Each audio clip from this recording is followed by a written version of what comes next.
माझा महाराष्ट्र राकट देशा कणखर देशा म्हणून ओळख असणारा किंवा 36 जिल्हे 358 तालुके आणि 3,07,713 चौरस किलोमीटरचे क्षेत्र. शिवाजी महाराज, गड किल्ले, सह्याद्री किंवा मग पुरणपोळी, मिसळपाव, वडापाव. माझ्या महाराष्ट्राची इतकीच ओळख आहे का? असे प्रश्न गेले 20-25 वर्षे माझ्या डोक्यात घोळत होते.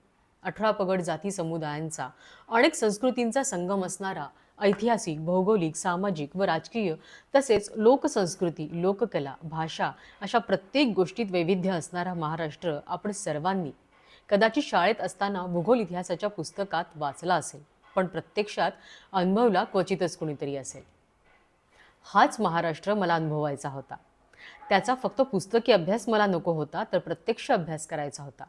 ठरलं तर मग मीडियामधली माझी 12 वर्षांची नोकरी सोडली, मुंबई सोडून पुण्यात शिफ्ट झाले. पुढील काही महिने महाराष्ट्राचा अभ्यास केला, प्रवासाची तयारी सुरू केली. आज हा प्रवास महाराष्ट्रातील 700 गावं, 30 जिल्हे आणि सुमारे 25,000 किलोमीटरचा झाला आहे.